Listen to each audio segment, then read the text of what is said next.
What would happen if the single mother you thought was just another employee turned out to be the very person who changed the fate of an entire company? The sky had just turned a dull shade of lead gray when an old silver sedan slowly rolled into the wide parking lot in front of the Orion Systems building. No one paid attention, and no one recognized the man stepping out of the driver's seat wearing a dark hoodie and faded jeans as Calvin Reed, CEO of the multi-billion-dollar tech conglomerate. In 15 years of leadership, he had never dressed like this when coming to the office. But today, he wasn't arriving as a powerful CEO, he was coming as a new employee, taking part in a secret initiative he had created himself, Orion Underground. Once a year, Calvin would secretly go undercover as a low-level employee, embedding himself within different branches to truly understand the reality of operations and the people behind the numbers on his reports. Usually, he uncovered predictable issues, outdated equipment, inconsistent processes, or overbearing middle managers. But this fall would unfold a story no one could have foreseen.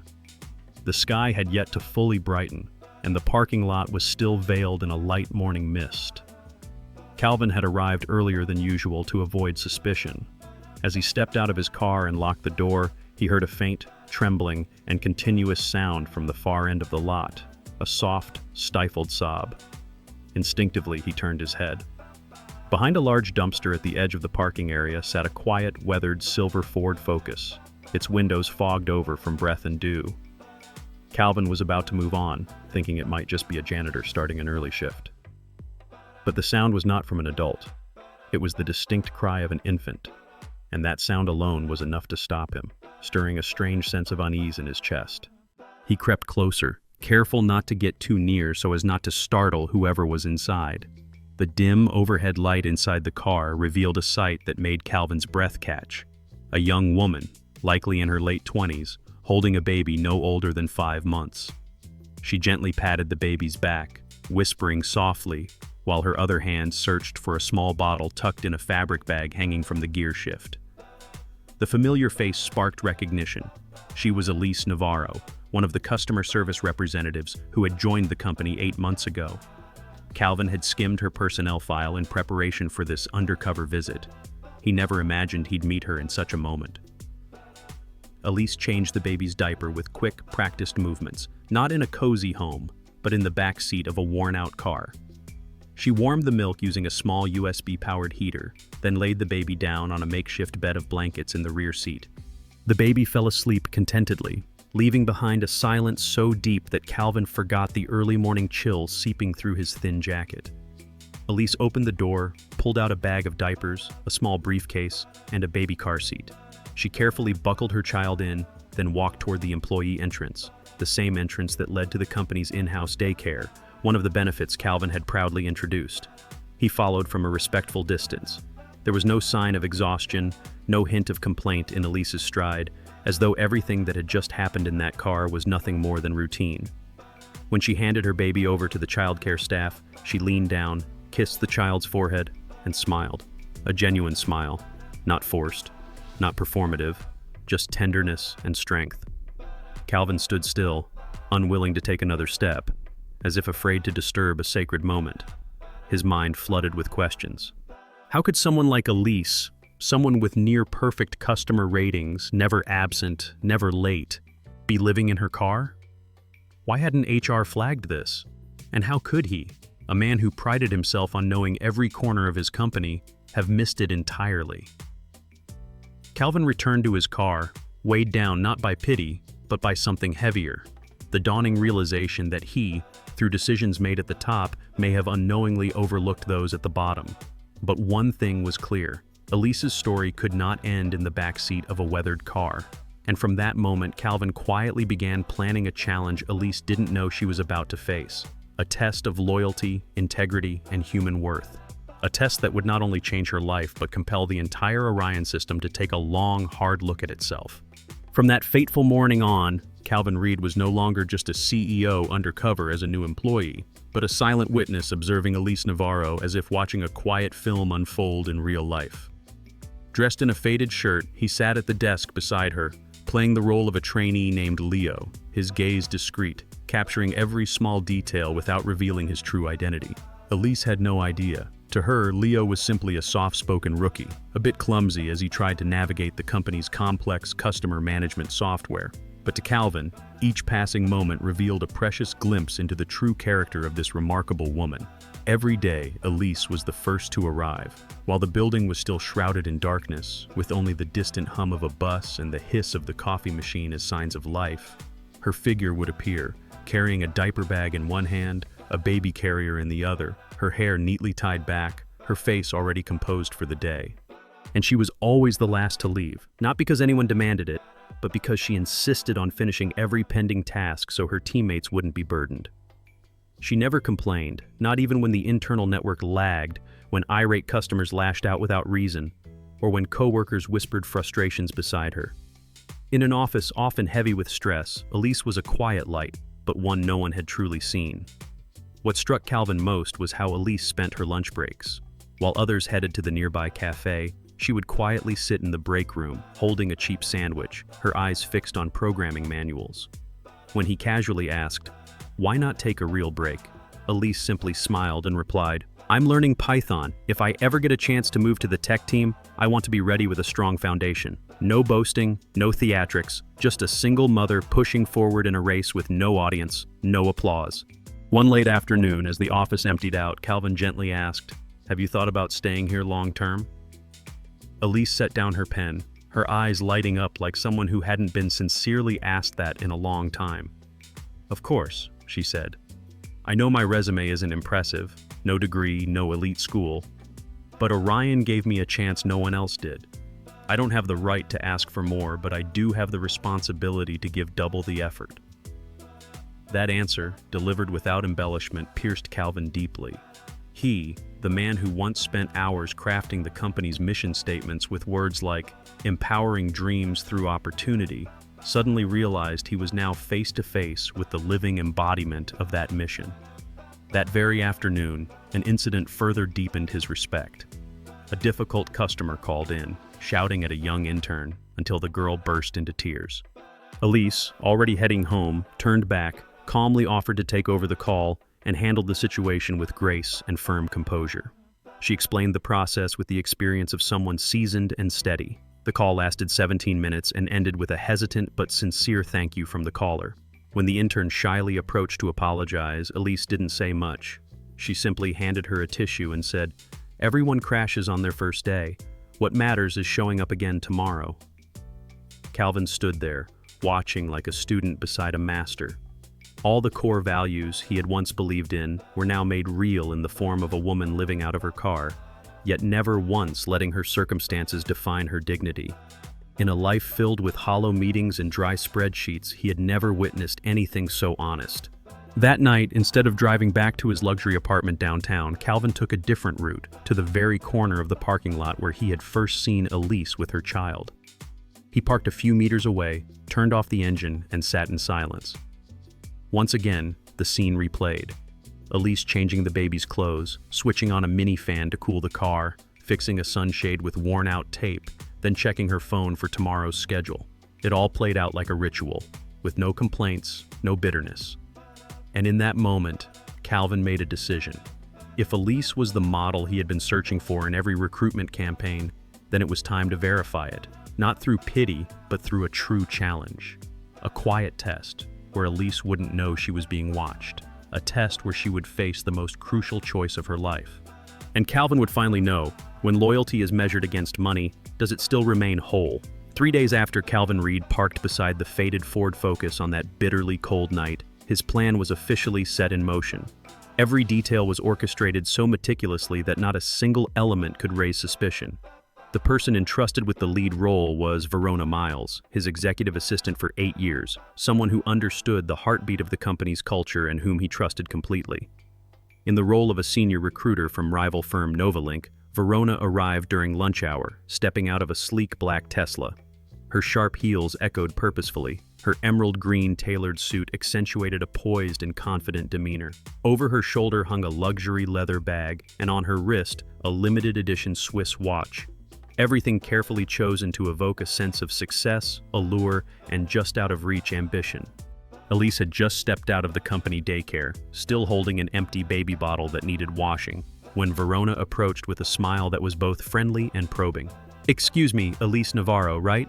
I'm Veronica from Novalink's recruitment division. I know your lunch break is precious, but we have a special opportunity I believe you should hear about." That opening line, paired with the precise pronunciation of her name, was enough to make Elise stop in her tracks. Her eyes reflected a mix of caution and the quiet curiosity that any person facing financial hardship would understand. A small meeting room on the third floor had been prepared in advance. Soft lighting, closed curtains, a bottle of purified water, and a thick folder neatly placed at the center of the table. Verona didn't waste time. She opened the folder, flipped to the contract, and slid it toward Elise. The figures stood out clearly.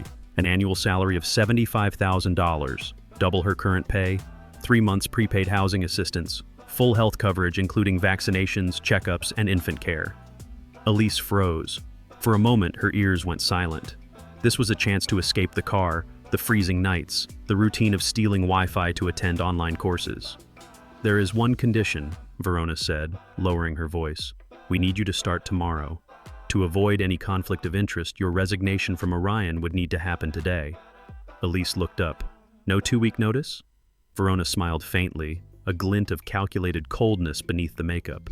"You understand, we're building a completely new customer service framework. Confidentiality is paramount. In reality, this isn't just a job offer, it's a strategic partnership." She paused. "And of course, this conversation never happened." Elise gripped the edge of the contract. Words like confidentiality, system knowledge transfer, and non-disclosure of Orion records were italicized, woven between the clauses. A chill ran down her spine. She looked at Verona, now sitting with arms crossed, awaiting a response as if everything had already been decided. In that moment, a memory surfaced. Of the day a man she once trusted walked out of their apartment, vanishing overnight with their savings, leaving behind only a note. "You need to be more realistic." At the time, she was 6 months pregnant. Elise said nothing. She simply closed the folder gently, her gaze shifting from confusion to the calm resolve of someone who already knew what she would say no to. "At Novalink," she asked, "do the daycare centers accept infants under 1 year old?" Verona raised an eyebrow, caught off guard.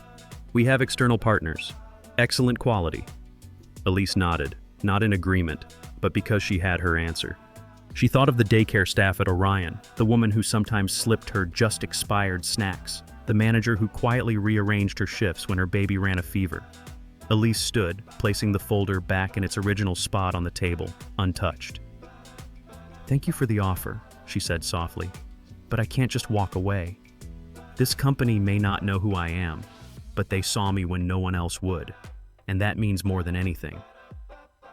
Verona didn't have time to respond before Elise had already turned, walking out of the meeting room, not in haste, not in fear, but like someone who had just won a battle no contract could ever buy. Behind the one-way mirror in the adjacent room, Calvin sat motionless, his hand resting on a duplicate of Verona's folder. He said nothing, only tilted his head slightly, eyes following Elise as she left. He knew that moment was the turning point. Elise hadn't just turned down a high salary. She had declared something far greater. That loyalty, when no one is watching, is the kind that truly matters.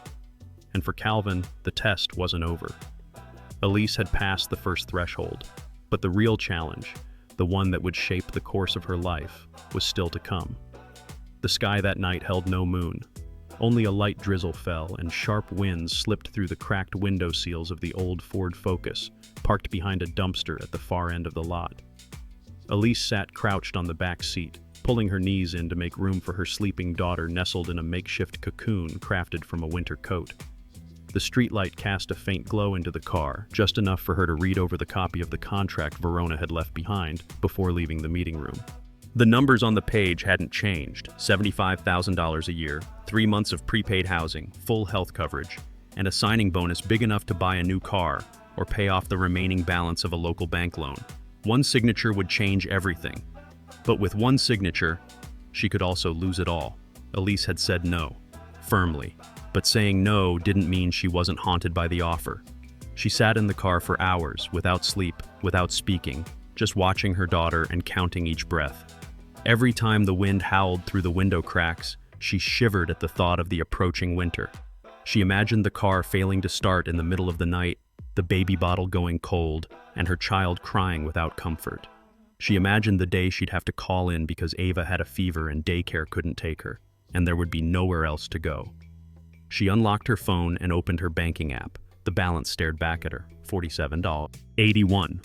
Half of her next paycheck was already spoken for. Diapers, formula, the phone bill. One more week, and if the car broke down, there wouldn't be enough left to fix it. Elise opened her laptop, the aging device she had bought secondhand from a colleague who'd quit. The A key required an extra press to register. She opened a blank document and created 2 columns: pros of accepting the job and consequences of accepting. The left column was long: stable income, proper housing, health care, safety for her daughter. But the right column had only 4 capitalized words: betraying their trust. For a moment, she forgot where she was, forgot the cold creeping in through the thin car padding. A new message popped up on her screen. Leo, 9:48 p.m. You left your training notes. I put them in your desk drawer. Grab them tomorrow. The message was short. On a normal night, Elise would have smiled and replied, "Thanks." But tonight, those words felt like a small scratch on her softest part. Among all the glittering promises and relentless pressure, there was just one simple message, with no agenda, no manipulation, no expectation. It reminded her, at Orion, someone remembered her, not because she excelled, not because she was a strategic piece, but because she existed. Ava stirred in her sleep, whimpering from the cold. Elise quickly pulled the blanket over her and leaned in, forming a living shield. The rain grew heavier, tapping against the roof like the ticking of a countdown clock. Elise opened her email. She reopened Verona's digital file. Her hands trembled. The cursor blinked in the subject line of a new email. She took a deep breath and began to type. Dear Ms. Walsh, thank you for your generous offer from Novalink. Each word flowed like a quiet stream emerging from a place deep and unnamed inside her. When she finally hit send, the rain outside abruptly stopped. The wind remained, but it had softened. Elise looked at her own reflection in the foggy window, dark circles under her eyes, messy hair, calloused hands. But she was smiling, not because of some glowing future, but because she had just done the hardest thing of all. She had held on to the best part of herself, even when no one required her to. In the top-floor penthouse of Orion's headquarters, Calvin received the message. She declined, moving to final phase. He closed his laptop, leaned back in his chair, fingers interlocked. The test was not over. But the woman he was watching had proven something not every employee could. When faced with adversity, she still chose right, not because someone was watching, but because she could not bring herself to choose wrong. Elise whispered softly into her daughter's ear, "Tomorrow, I'll try a little harder again, baby." And in that cold car, she wrapped her arms around her child and closed her eyes. Dreams don't come from papers or signatures. They come from conviction, the only thing she had left intact. The next morning, as the first rays of sunlight pierced through the towering glass windows of Orion Systems, Elise walked into the office as she did every day, carrying a cheap thermos and her worn fabric tote packed with diapers, formula, and training materials. Everything seemed unchanged. The elevator bell rang steadily, colleagues passed by each other with weary glances, and she wore her usual gentle smile like an invisible suit of armor. But only minutes after she booted up her computer, an email from Human Resources appeared with a subject line that made her chest tighten. Urgent meeting request, room 1500, executive floor. Elise's fingers froze on the keyboard. The 15th floor, a place she had never stepped foot in, reserved for senior executives in strategic management. She took a deep breath, trying to reassure herself it was likely a routine check, or maybe somehow connected to her refusal of Novalink's offer. Even though she had told no one, a part of her still worried. Had someone seen them? Was the conversation overheard? Sweat began to bead on her back despite the air conditioning. She straightened her blouse, slipped her phone into her pocket, and stepped into the elevator, unaware that the press of that 15th floor button would change her life forever. When the doors opened, she stepped into an entirely different world. High ceilings, natural light streaming in through floor-to-ceiling glass panels, oak-paneled walls, and neatly trimmed plants in large ceramic pots. Elise hesitated to move forward until a familiar voice echoed from down the hallway. "Ms. Navarro, we've been expecting you." It was Verona, the woman in the emerald suit from the day before, now wearing a name badge bearing the Orion Systems logo. Before Elise could react, she was led into a large conference room with a polished walnut table that stretched nearly the full length of the space. At the head of the table sat a man, salt and pepper hair, upright posture, calm eyes, and a slight, familiar smile. When he stood and said, "Thank you for coming, Elise," something inside her froze. "Leo?" she whispered. No, you can't be." "Calvin Reed," he confirmed gently, removing his watch and setting it aside as though stepping out of his final role. "But I truly enjoyed being called Leo, even if only for a short while." Elise took a step back, gripping the strap of her bag, overwhelmed. Every glance, every seemingly innocent conversation, every kind question, they had all been part of his plan.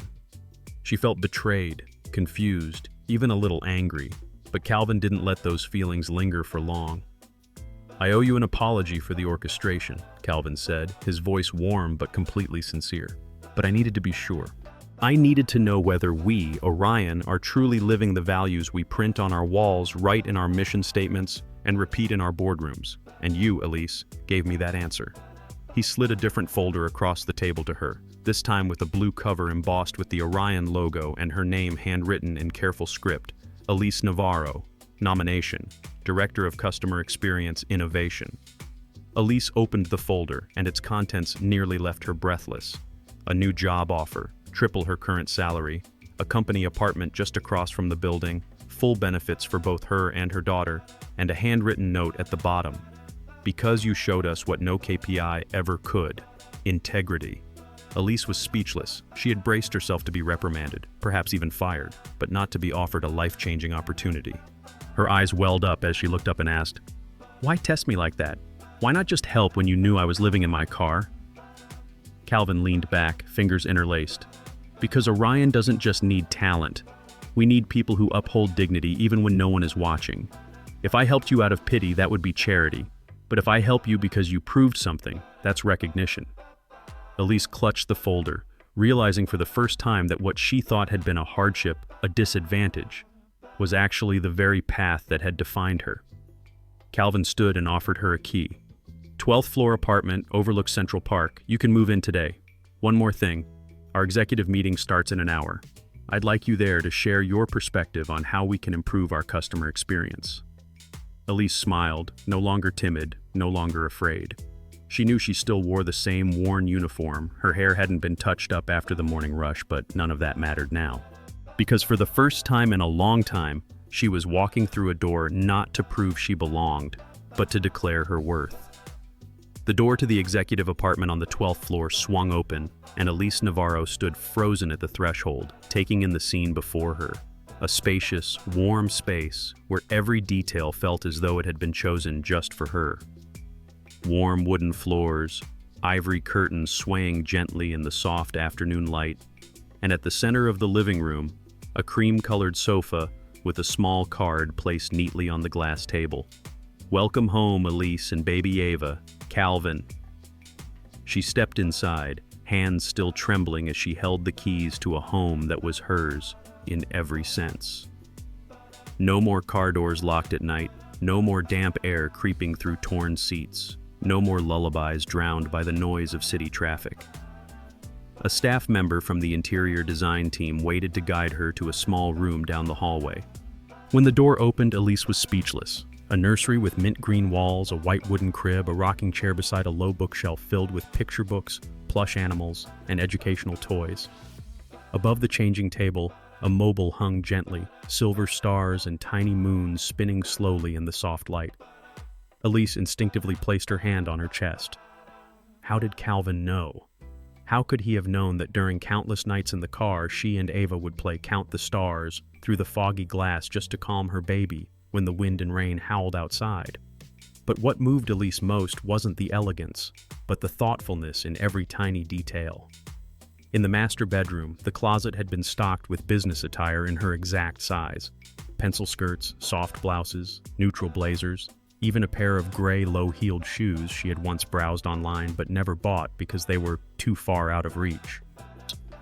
On the desk in the corner of the room, a brand new laptop was already powered on, its screen displaying a welcome message from the executive team. Congratulations, Director of Customer Experience Innovation. See you at the strategy meeting, 9 a.m. tomorrow. The entire day passed like a dream. Elise was introduced to a personal finance advisor who would help her set up investment accounts and walk her through stock options. A lifestyle support coordinator gave her a tour of the building's services, from fresh grocery deliveries to setting up wellness appointments for Ava. Even the Orion Child Care Center, where wait lists usually stretched for months, was ready to welcome Ava the next morning, with her medical records and development plan already in place. That evening, as the sun bathed the city in a golden glow like a warm blanket over rooftops, Elise sat in the living room, watching Ava play on a soft gray rug, clutching a new toy and giggling. Everything felt so fast, so beautiful, but not a fantasy.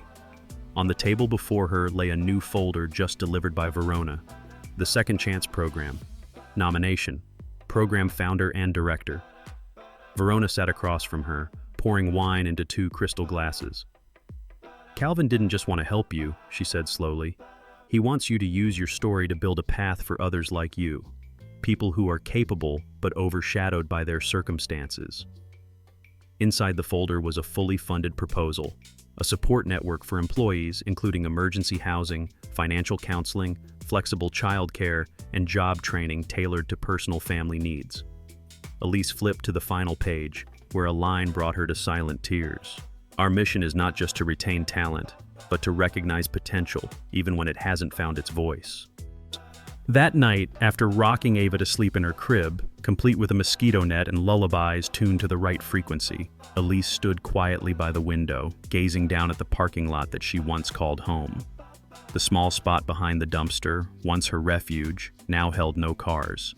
But it remained there, like a scar that quietly reminded her of the road she had traveled. Not for self-pity, but to remember that every silent right choice can echo louder than any applause, an echo that sometimes takes a lifetime to hear. Tomorrow she would begin not just as a director, but as someone who would light the path she once had to walk in darkness. No one gave this to Elise. She claimed it herself, with a quiet resilience that never asked for recognition, by simply doing the right thing, even when no one was watching. And now, she would be the one watching over those who came next. 5 years later, in the grand auditorium of Orion Systems headquarters in San Francisco, stage lights cast their glow over a massive screen as data graphs gradually appeared. Elise Navarro's voice rang out clear, steady, and compelling, far from the hesitant tone of her early days when she used to read training manuals in the break room during lunch. On the screen, the title read, The Second Chance Program, 5 years, 300 lives transformed. She wore a simple yet refined navy blue suit, her hair neatly tied up, her eyes radiating confidence and pride, not for the numbers behind her, but for what each number represented. A real person, a version of who she once was. We've helped more than 300 employees navigate personal crises and rebuild their lives, Elise said, her hand gliding smoothly over the clicker to change slides. 94% retained employment after 12 months, and nearly 70% were promoted within their first 18 months. She went on to share stories. A single father who once lived in a shelter and now leads a systems engineering team. A mother who escaped domestic abuse and now manages an entire region. A veteran with PTSD who now coordinates international clients. Each story was a puzzle piece that reminded her of who she used to be. The woman who slept in her car, holding her baby through cold nights, but still chose integrity when no one was watching. Down in the audience, Calvin Reed, now nearing retirement, watched with quiet satisfaction. He didn't take the stage today. This was no longer his story. Elise had made it her own, and that of hundreds of others. After the presentation, as the crowd stood in applause, he made his way forward, his eyes glinting with the same recognition he had 5 years ago when he saw her in that car at the edge of the parking lot. "Do you remember the day you turned down Novalink's offer?" he asked softly. Elise laughed. "How could I forget?" "That day," Calvin said slowly, "you didn't know it yet, but I had already written your name on the succession list." She looked at him surprised, about to say something when the back doors of the auditorium opened. A young girl in a school uniform ran in, hair loose, backpack bouncing, beaming brightly. "Mom!" Elise bent down to scoop up her daughter, Ava, now 6 years old, no longer babbling in a car seat but a bright, curious grade schooler. Behind her came Marcus, Elise's husband, once an attorney for Orion, now her life partner who helped her and Ava build a true home after years of solitude. Together they entered the elevator to the top floor, where Calvin said a surprise awaited. When the doors opened, Elise gasped. Before her stood a brand new complex, a 24-hour childcare center, a temporary housing wing for employees in crisis, and a support center for financial, psychological, and career guidance. In the center, a large plaque hung proudly, Elise Navarro Center, because every opportunity matters. Elise brought a hand to her mouth, too moved to speak. Calvin stepped forward, voice heavy with emotion. This isn't just a facility, it's a declaration, a reminder that a company is not just built on profits but on the people who give their sweat, their strength, and their nights behind dumpsters to keep it alive.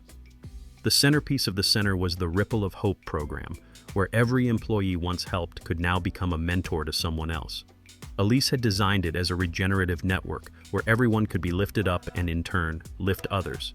She knew that those once most vulnerable, when given a chance, often understood better than anyone the value of never leaving others behind. That evening, after Ava fell asleep in her own room, under a ceiling filled with glow-in-the-dark stars, an echo of the nights they once spent stargazing through fogged windows, Elise stood at her window, looking down at the old parking lot. The corner behind the dumpster was still there, now shaded by trees and softly lit, but in her mind, it would always be the beginning. On her desk lay a new folder, a nomination for the position of CEO, succeeding Calvin Reed. No more tests, no disguises, just a woman who had walked through darkness and now stood in the light, ready to guide others forward. Her phone buzzed softly. Elise read the message.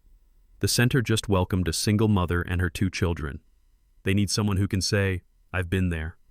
She smiled, pulled on her coat, and walked out the door. In the mirror, the woman reflected back at her was no longer the Elise from 5 years ago, but her heart still carried the same quiet determination. Because she understood deeply, success is not only about rising, it's about turning back and reaching out to bring someone else along.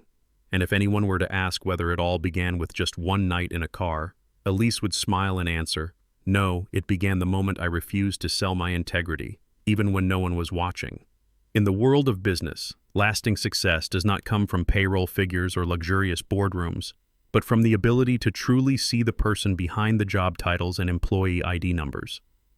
Elise Navarro is not only proof of the power of integrity, but also a reminder that when an organization offers the right opportunity to the right person at the right time, what they receive in return is not just loyalty, but a leader forged from adversity. If you believe that everyone deserves a second chance, like this video, subscribe so you don't miss more inspiring stories, and leave a comment with the phrase, "Dare to choose right," to help spread that spirit.